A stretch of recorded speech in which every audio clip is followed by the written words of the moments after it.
ሰላም እንዴት ናችሁ? ይህ ቢዝነስ ዩቲዩብ ቻናላችን ነው። በዚህ ቻናል አዲስ የቢዝነስ ሀሳቦችን በቀላሉ እናቀርባለን። እንግዲያውስ ወደ ዛሬው ሀሳብ እንመለስ።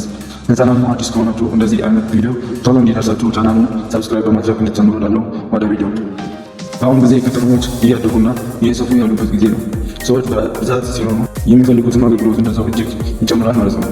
ዛሬ ከተሞች ውስጥ በፍጥነት የሚበዙና አስተዋጽኦ ያላቸው 5 የቢዝነስ ሀሳቦችን እንመልከት። ምናልባት አንዱ ወደ እርስዎ የሚገባ የንግድ ሀሳብ ሊሆን ይችላል። እሺ፣ የመጀመሪያውን እናያለን። አንደኛ ላይ ያለው ላውንደሪ ኤንድ ድራይ ክሊኒንግ ሰርቪስ ነው። በዘመናዊ ከተማ ውስጥ ሰዎች በጊዜ እጅግ በጣም ይቸገራሉ። የአንዱን ቀን ስራ ሲጨርሱ የልብስ ማጠብ ጊዜ ማግኘት አስቸጋሪ ይሆናል። ይህም ግን ለሌላው የቢዝነስ እድል ነው። በትንሽ ማሽን በመጨመር በአካባቢ ያለውን የላውንደሪ ሰርቪስ መክፈት ይቻላል። በተለይም ሰዎች በብዛት በሚኖሩበት አካባቢዎች ቢሆን ይመረጣል። በሁለተኛ የምናየው ፕሪንቲንግ ኤንድ ፎቶኮፒ ሰርቪስ ነው። ትምህርት ቤቶች በሚኖሩበትና የመንግስት ቢሮዎች አካባቢ ማተሚያ እና የፎቶ ኮፒ አገልግሎት ሁልጊዜ በፍላጎት ይጠየቃል። በትንሽ ማተሚያ ማሽን በመግዛት በቀላሉ ቢዝነስ መጀመር ይቻላል። በተለይም በዩኒቨርሲቲዎች አካባቢዎች በፍጥነት የሚያድግ ነው። ይህንን በዩኒቨርሲቲዎች ባሉበት በመክፈት ቢዝነስ መጀመር ይቻላል። በሶስተኛ የምንመለከተው ፋስት ፉድ እንደ ስትሪት ፉድ ቢዝነስ ነው። ሰዎች በብዛት የሚኖሩበት ከተማ ውስጥ በቀላሉ ሊያገኙት የሚፈልጉት ምግብ ነው። የቀላል ምግብ ሽያጭ የምሳ ቦታ ወይም ትንሽ ቡና እና ኬክ መጀመር በጣም ጥሩ ነው እያስባለሁ። በትንሽ ካፌ ወይም ፉድ ቻርት በመጀመር በከተማ ውስጥ በፍጥነት የሚያሳድግ ንግድ።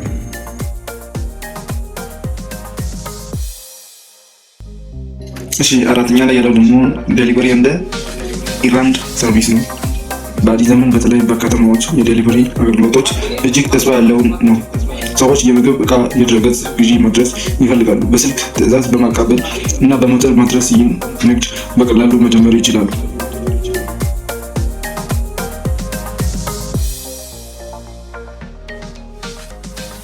እሺ፣ አምስተኛው ሚኒ ኮንቬንሽን ሾፕ ነው። ህዝብ የበዛባቸው አካባቢዎች ትንሽ የምግብ እና የቀላል ዕቃ የሚዘጋጁ ሱቅ ሁልጊዜ ፍላጎት አላቸው። ታላላቅ ዕቃ መያዝ ባይችሉም እንኳን አስፈላጊ ዕቃዎችን ብቻ በትንሽ ቦታ በማስቀመጥ ንግዱን ማቀላጠፍ ይችላል። እንደነዚህ አይነት ሱቆች ደግሞ በከተማዎች በጣም ይፈልጋሉ። አወቃላቸው እነዚህ ናቸው ለዛሬ ያዘጋጀናቸው። እነዚህም 5 ንግዶች በከተማዎች ውስጥ በፍጥነት የሚያድጉ። ከዚህ ውስጥ ምን ይመስሎታል? አንዱን መጀመር ይፈልጋሉ? በአስተያየት ወይም በኮሜንት አሳውቁን። ቪዲዮ ከማወቅ ተባኮን ቻናል ሰብስክራይብ በማድረግ እንድትደግፉ፣ ቪዲዮ ደግሞ ወደ ሌላ ሰው በተለይ እንዲደርስ ላይክ እና ሼር ኮፒ ሊንክ እንድታደርጉ ላለው አመሰግናለሁ።